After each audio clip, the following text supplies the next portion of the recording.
Oh, for God's sake.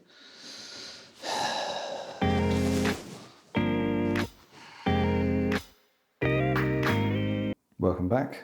This is my first video in about a month because, as you can see, I've been working on my studio. I'm not sure why I did that. So when we moved into this house, this room had clearly not been used much by the previous owner. I think it had 20 to 30-year-old textured white wallpaper on it, including on the ceiling, which masked many issues with the plastering. The woodwork was some horrible 80s job. So everything had to go, and this room was stripped right down. I've replaced all of the skirting boards and the door frames myself. The doors are still to be replaced. There was an old exterior door that had collapsed effectively, which weighed somewhere around 70 to 80 kilos. That's been replaced. We've got a new window in here, better light, and the carpet is going in 4 days, which is why I'm starting to make this video, because we're finally, after 3 years, almost there, and I will finally have a space where I can store all of my crap. I have way too much crap. So one of the earlier things I built in this room was, in fact, this light. It's originally a Japanese ceiling light. It came with a pull cord in the center and some old fluorescent tubes. Those got replaced with the innards from an IKEA lamp, which has 3 bulbs around a centerpiece. I then rewired that and effectively just screwed it to the original base plate so it fits in the middle, and it's running Philips Hue bulbs. Overall, pretty happy with it. Came out looking really nice. You can't get any light fixtures, anything like this in the UK. I've seen nothing like it, so pretty pleased with that, and it kind of suits the room, even though the rest of the room doesn't have much of a Japanese theme. It kind of turned out all right. As you can probably see, this wall was originally a fireplace. It was changed many, many years ago, and I'm not going to be changing it back. It's just going to stay as it is. Where these alcoves are, bookcases will now be going, but there'll be freestanding ones. Originally, these were fitted MDF bookshelves, which I smashed out enthusiastically with a sledgehammer, and then repaired all the plaster afterwards. They are more prone to damp because it's an exterior wall, and so having freestanding shelves allows a little bit of air to circulate around the back of the books. But that will help absorb some of the noise in that corner of the room as well. There'll still be a few things that need changing even after the carpet has been installed, one of which will be these doors and the door out into the hallway as well. They're painted white, and they're not even very nice doors. They've been gradually ruined over the years, and dipping and trying to strip them will be a nightmare. So I'm just going to replace them entirely, and that way I can stain the inside of them dark like the rest of the woodwork. That's a project for a future time. I just don't care that much right now. There are still a few bits of woodwork to finish. There's this door frame up here, which I originally missized, and so I had to cut it all over again. It's almost done. It's in the process of being stained right now, as you can likely see over here. So it's going to be interesting, I think. I hope this is interesting to some people. Maybe it can give you some ideas for your own space, your own creative space, to use the really knobby term of it. But let's see how I get on. This is the final colour for the wood throughout the most of the room. This is pine that has just been stained because I'm not made of money. I'm not putting hardwood skirting and architrave throughout the entire room. And I think the colour goes quite nicely with the blue, and it will go particularly nicely with the carpet as well. This is the pine stain that I've been using. I'm generally very happy with this. This is the Wenge. I never know how to pronounce that wood name, but it's a very dark stain. And I have so far finished the staining of this piece of wood. This has had 2.5 coats of stain on it. If you're wondering about how you do that, you just wipe off the 3rd coat after applying it. That just about gets it to the right sort of colour for me. As you can see, originally just pine. And no, I've not bothered staining the back because that's just pointless. So you can see it's effectively just about where it needs to be, and the next step is oiling it, and this will be oiled with Danish oil. When I originally wired up this room, I had to run my network cabling through the upper part of the room, which is a little bit bizarre because there was no way to run that cable under the floor from across the hallway, and I needed to get it to this access point here because this is the optimum position for it. However, it does mean I need to run some network cables down this wall. I might be using some of this cable tidying trunking and painting it to match the wall, or I might not, because there is due to be a very large cabinet in front of this and I might be able to get away with not using it.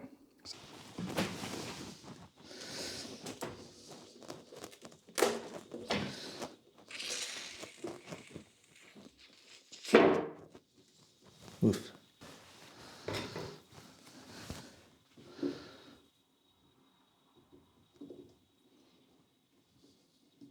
This brush might take a little while to soften back up. I haven't used it in about 2 years.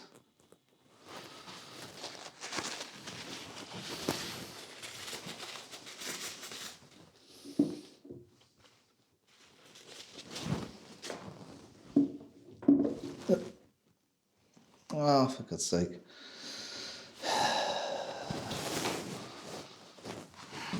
Well, that brush will definitely be softening up now because it's going to be in there until I finish this tin. I can see it, it's stood upright, which is a little bit disturbing. Have I got anything that I can get that out with? Is the question.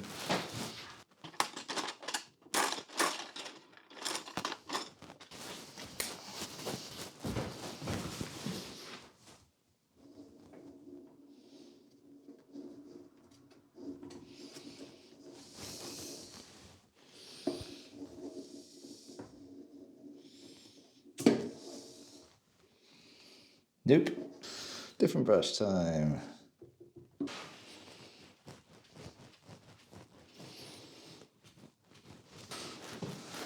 I just have to make sure I don't drop this brush in there as well.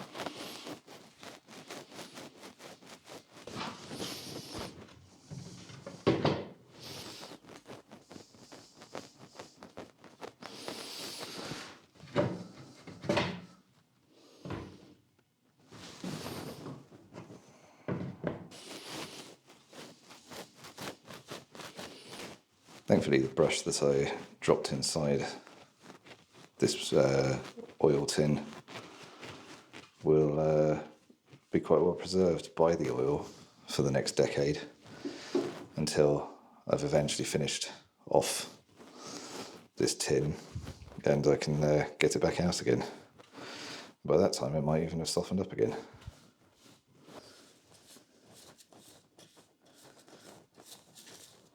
I've cut it roughly for the moment, and I will cut it perfectly to size when it's finished. Goodbye, oil brush, for now. If you're wondering why the skirting is so thick, it's actually 2 boards. There's a backing board and a front board, because this is an old house and there's a gap at the bottom of the plaster. The backing board still probably shouldn't exist, but this house is a little bit odd. This is how it was made before, and so I've replicated it the same. But it's got some benefits in that it allows you to get around the fact that the room is effectively a squircle rather than a square. But it took significantly longer, and you have the disadvantage that a gap can form in the front bit as well, which you can't solve with caulking. Never mind. I find this Soudal caulking pretty good. I find it one of the better finishes.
Well, I'm not sure how, but I've lost the dogs for this Black & Decker workmate, so I'm going to have to improvise somehow. Well, as a testament to how chaotic this house has gotten, I've lost most of my clamps as well, so I have one singular, very large clamp. I might have a couple of very tiny ones over there as well. For this I'll be using a Japanese style saw that cuts on the pull because I find them slightly more accurate.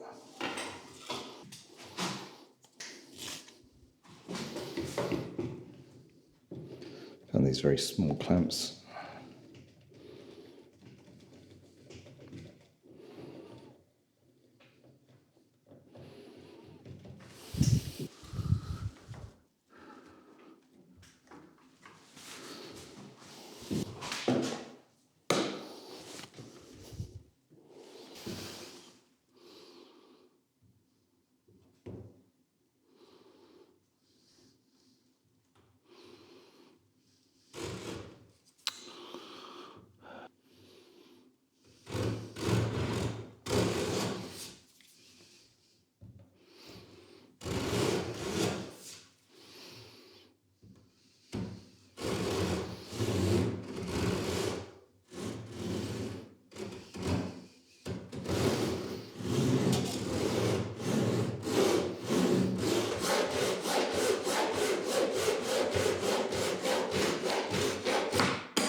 Okay, so I purposefully cut that slightly short because I'm going to just plane the ends down to size.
If you've never seen one of these before, I believe it's called a Japanese double-headed nail, or double-ended nail, and it's usable as a sort of precise nail driving tool, which is great when you want to not bash your thumb or any of the surrounding woodwork.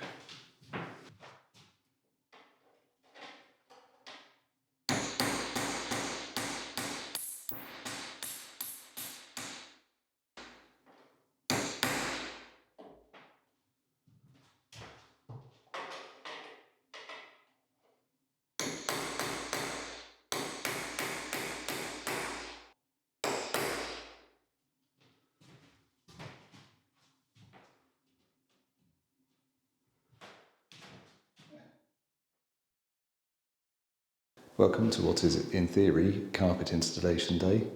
That remains to be seen. There's been a lot of ice and snow here in South Wales the past few days.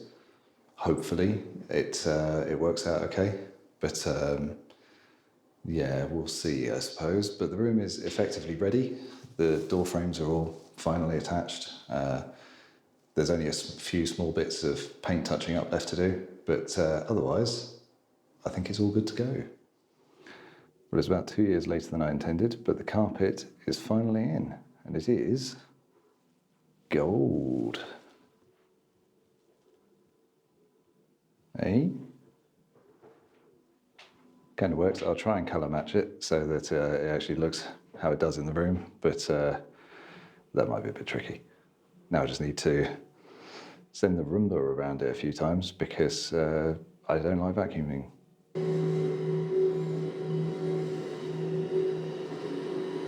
The chances of this thing finding its way back out are quite slim.